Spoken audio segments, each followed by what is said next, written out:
ठंड में ना नहाने वाली बहू को पड़े कीड़े। श्रेया, तू आज भी नहीं नहाई है? अरे मम्मी, पानी की कितनी कमी हो रही है पृथ्वी पर। आपको पता है, मैं तो नहीं नहाकर पानी की बचत करती हूँ। अरे चुप हो जा। पानी की बचत का बहाना देकर मुझे हमेशा पागल बनाती है। नहाने की आदत डालना शुरू कर दे। अब तो तेरी शादी भी तय हो गई है।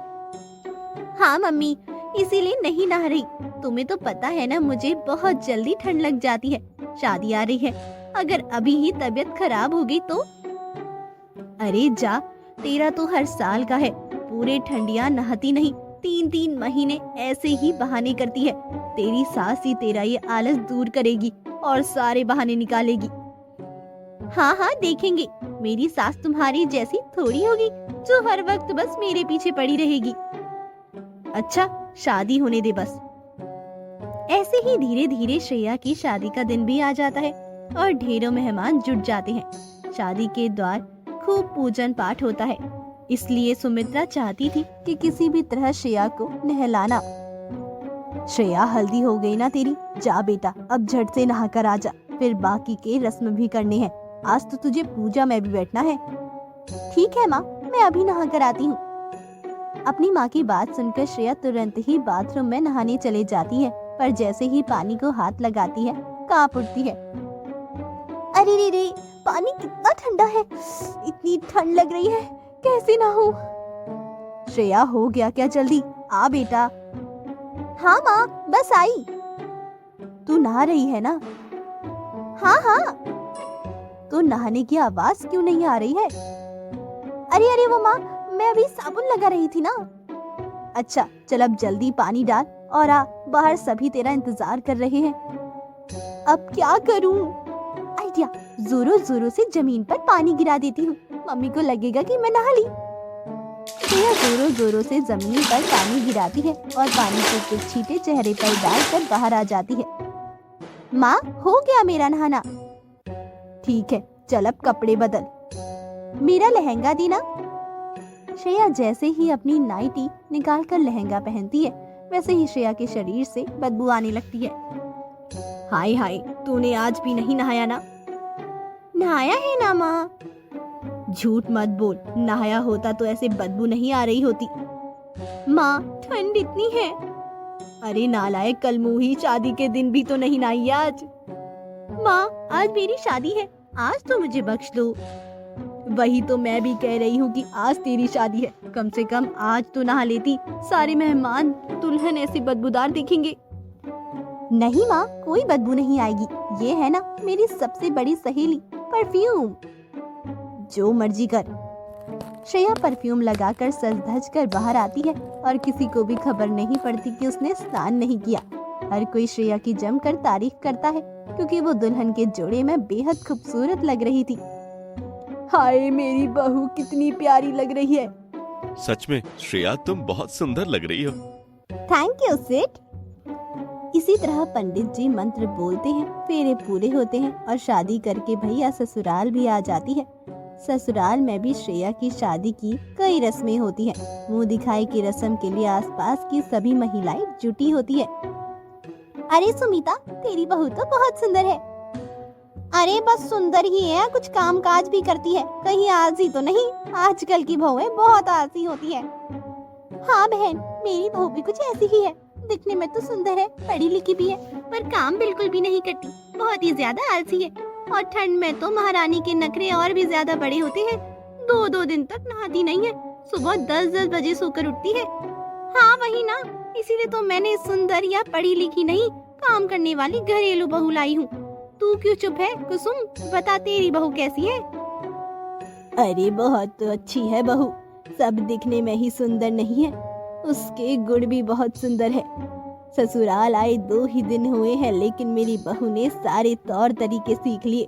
सुबह सुबह 4 बजे उठती है, इतनी ठंड है पर ब्रह्म मुहूर्त में नहा लेती है। मैं मना भी करूं तो नहीं सुनती। क्या तेरी बहू 4 बजे सुबह नहा लेती है? आजकल तो ऐसी बहू मिलती ही नहीं है। तू तो बहुत भाग्यवान है कुसुम, तेरे घर तो लक्ष्मी आई है, साक्षात लक्ष्मी।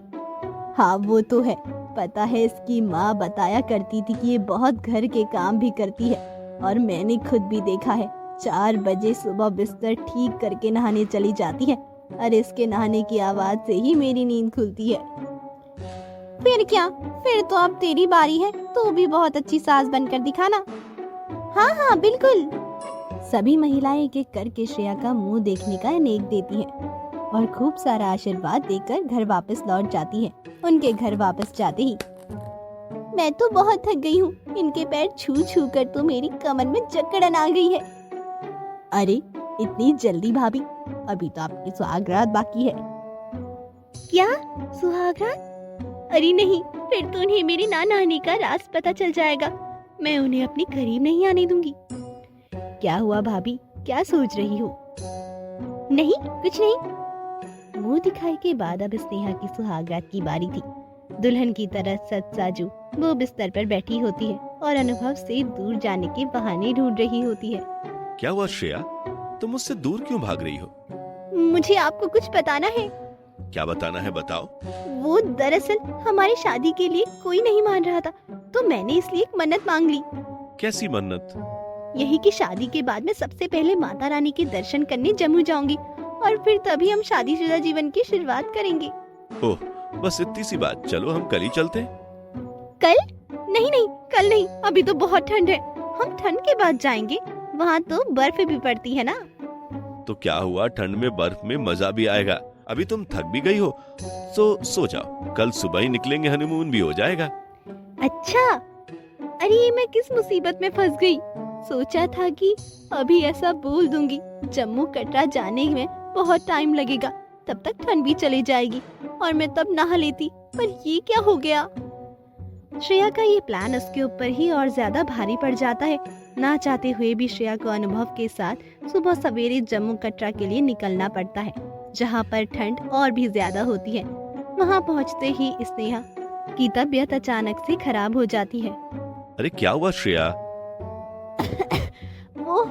वो मेरी तबीयत कुछ ठीक नहीं लग रही। क्यों, क्या हुआ?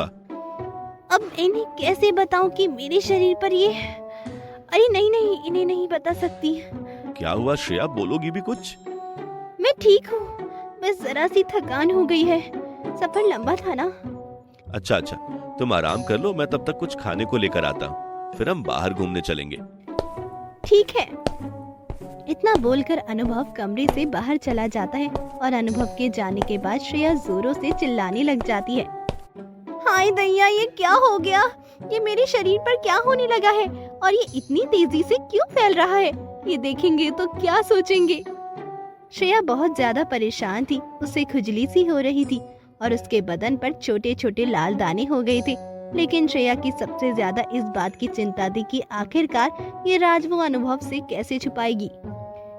ये आते ही होंगे, एक काम करती हूँ, मैं झट से बाथरूम में जाकर ये दाग और दाने जो हो रहे हैं उनको मेकअप से ढक लेती हूँ, फिर तुरंत ही माता रानी के दर्शन करके वापस घर लौट जाऊंगी किसी बहाने से, और वहाँ तो ठंड कम होती है ना, वहाँ जाते ही नहा लूंगी। श्रेया तुरंत ही वॉशरूम में जाकर अपने दाग और दानों पर फाउंडेशन लगाने लग जाती है और तभी अनुभव वापस लौट आता है। श्रेया, ओ श्रेया, कहाँ हो? देखो मैं ब्रेकफास्ट में क्या लाया। मैं नहा रही हूँ, बाथरूम में हूँ, थोड़ी देर में आती हूँ। अच्छा अच्छा, जल्दी आना, मैं तुम्हारा इंतजार कर रहा हूँ। कि तभी अचानक से श्रेया का फोन बजता है और फोन उसकी माँ का होता है। श्रेया, मॉम का फोन आया है।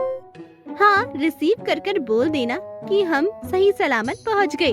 उन्होंने बोला था पहुँचते ही फोन करने के लिए, पर मैं भूल गई और अब उन्हें चिंता हो रही होगी, इसीलिए किया होगा। ठीक है, हाँ माँ, हम सभी सही सलामत पहुँच गए, एक होटल में रुके हैं और श्रेया अभी नहा रही है, आकर आपसे बात करती है। क्या वो नहा रही है?